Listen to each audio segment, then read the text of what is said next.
A'udzu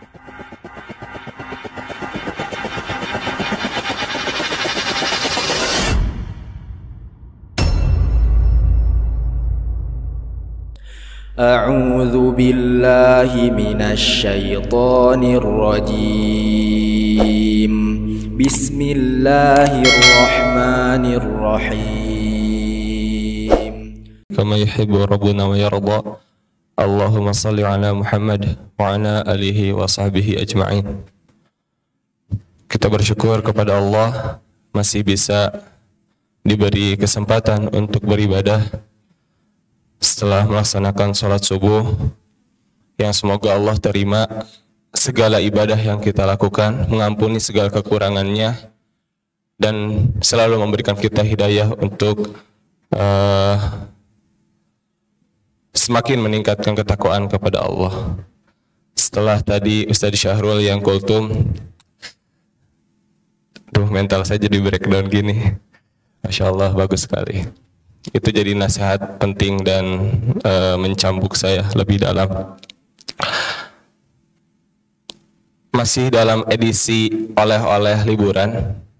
Kan kemarin saya udah ngasih sharing 3 hal yang saya dapat.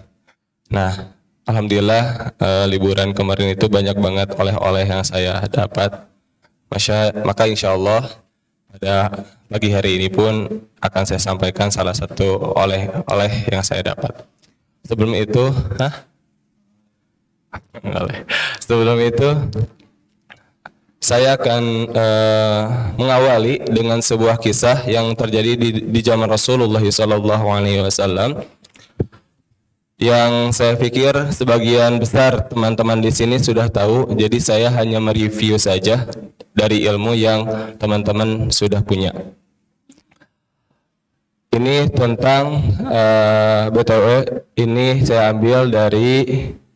kutip dari bukunya Ustadz Salim Afilah, Bahagianya Merayakan Cinta, yang walaupun sebetulnya kisah ini dikemas untuk sebagai nasihat bagi mereka yang akan menikah ataupun yang sudah menikah, tapi saya pikir masih bisa relate buat kita yang masih jomblo ya. Emang buat kita ya, kan mau lagi proses ya menuju ke sana. Amin. Nah, ini kisah dari seorang sahabiah bernama Al-Ghumaisa binti Malihan. Ada yang tahu siapa beliau? Siapa kunyahnya? Al-Ghumaisa binti Malihan, ada yang tahu siapa kunyahnya? Akhwat, ada yang tahu? Masya Allah, pada tawadu ya. Al-Ghumaisa binti Malihan adalah seorang sahabiah yang menjadikan keislaman calon suaminya sebagai mahar pernikahan mereka, atau yang sering disebut dengan Ummu Sulaim, yang menikah dengan Abu Talhah. Nah, suatu hari, jadi Abu Talhah ini melakukan perjalanan dagang ke berbagai negeri, yang saat itu putra dari Abu Talha ini sedang sakit gitu. Lalu ya, namanya seorang ayah ya, jadi dia merasa khawatir untuk pergi. Ini gimana, anak kita sakit, saya pergi atau enggak? Kata Ummu Sulaim, pergilah. Ummu Sulaim ini menenangkan suaminya, pergilah. Titipkanlah kepada Allah. Akhirnya dia pergi. Setelah pergi, ketika Abu Talhah masih dalam perjalanan dagang, putra yang tadi sakit itu qadarullah wafat. Dan seperti biasa ya, pelaksanaan jenazah gitu, dimandikan, disolatkan dan dimakamkan. Lalu Ummu Sulaim ini mengatakan kepada seluruh keluarganya, jangan ada yang memberitahu suami saya bahwa anaknya telah wafat. Biar saya jadi orang pertama yang akan memberitahu dia bahwa anaknya telah wafat. Abu Talha datang dari perjalanan dagang. Lalu setelah itu enggak langsung tuh ya, enggak nangis-nangis di depan pintu, Abu Talha, anakmu meninggal gitu. Enggak kayak gitu. Masya Allah. Ummu Sulaim ini memasakkan masakan yang paling disukai oleh Abu Talha, berdandan secantik mungkin, dan menservis Abu Talha dengan pelayanan terbaik gitu. Ketika datang, Abu Talha itu bertanya, bagaimana keadaan anak kita? Lalu Ummu Sulaim menjawab, anak kita alhamdulillah sudah lebih tenang. Padahal mungkin tenang yang dimaksud oleh Ummu Sulaim adalah arti yang lain yang dimengerti oleh Abu Talha. Setelah itu dia makan, Abu Talha ini makan dan menunaikan hajatnya sebagai suami istri. Lalu setelah dia tenang, menyediakan juga air untuk mandi gitu ya.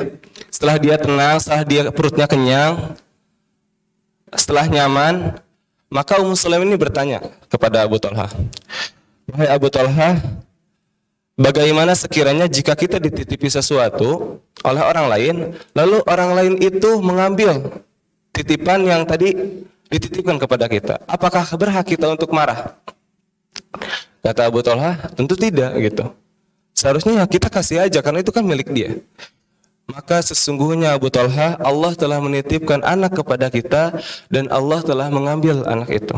Artinya sudah wafat. Maka di situ Abu Talha marah gitu.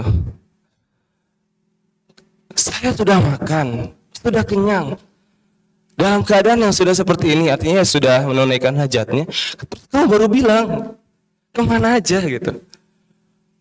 Saya pikir itu ekspresi yang wajar ya.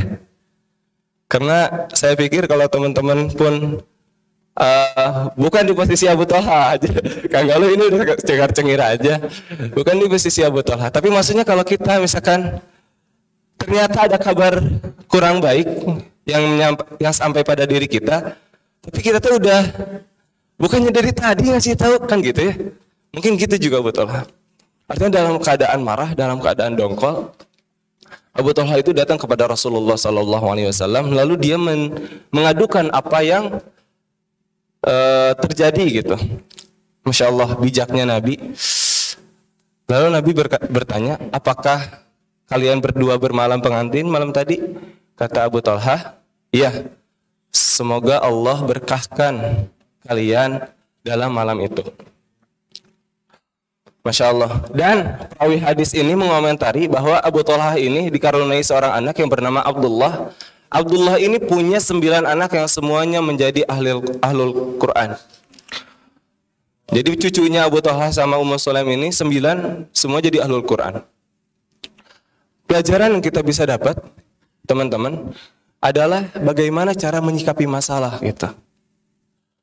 Bahwa setiap masalah yang datang kepada diri kita itu bisa aja sama, tapi cara penyikapannya yang berbeda.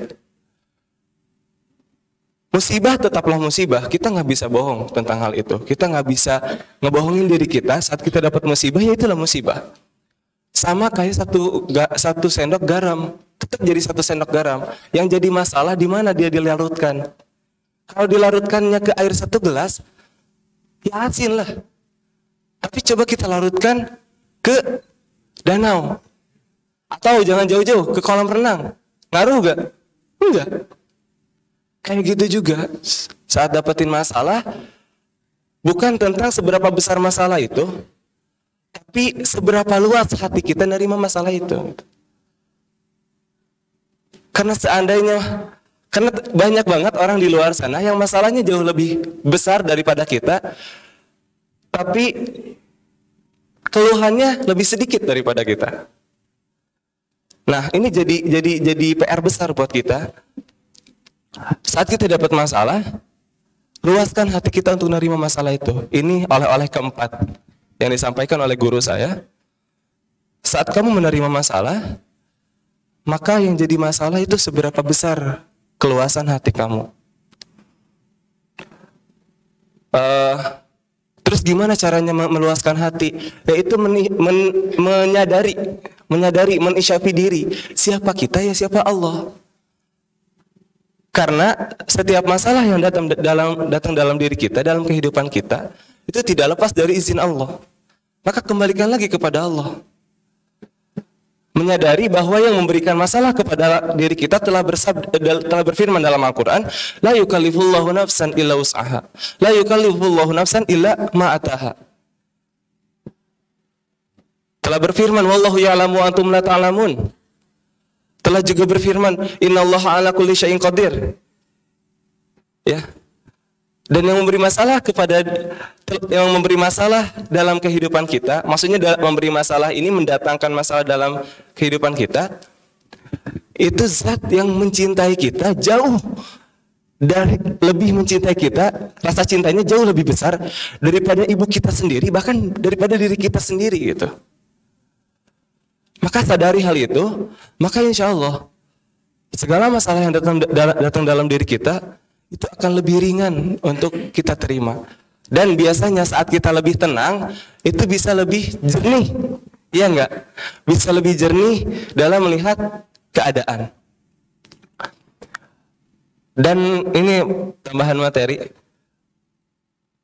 sebagai apa ya? Sebagai persiapan bagi diri kita ataupun para ummahat di belakang, bahwa ya harus ada yang menenangkan gitu. Ini karena saya ngambilnya dari buku itu ya, jadi materi-materi kayak gitu pasti kebawa gitu. Makanya harus ada yang menenangkan gitu. Ya Kang Syarul gitu ya. Ya. Saat yang satu panas ya jangan ikut panas, yang satu ya harus ikut tenang gitu. Dan balik lagi ke tadi, harus kita sadari bahwa Allah telah berfirman dalam Al-Quran, yang surkumullahu fala ghalibalakum. Saat Allah tolong kita nggak ada tuh yang bisa ngalahin kita gitu. Saat Allah bersama kita, nggak ada tuh yang istilah mental breakdown itu nggak ada. Nggak ada yang bisa jatuhin kita, nggak ada yang bisa menghancurkan kita, nggak ada. Ya. Kalau kata Tulus gimana tuh? Manusia kuat ya. Kau bisa mengalah apa? Ya kayak gitu-gitulah. Jadi harus menjadi manusia-manusia yang kuat gitu. Mungkin itu aja yang bisa saya kasih. Mohon maaf, ini mah hanya closing aja dari apa yang disampaikan oleh Kang Syahrul. Jadi kalau misalkan dalam urutan kajian itu saya mah cuma doa penutupnya aja lah gitu ya. Wabillahi taufiq wal hidayah. Astagfirullahaladzim. Assalamualaikum warahmatullahi wabarakatuh.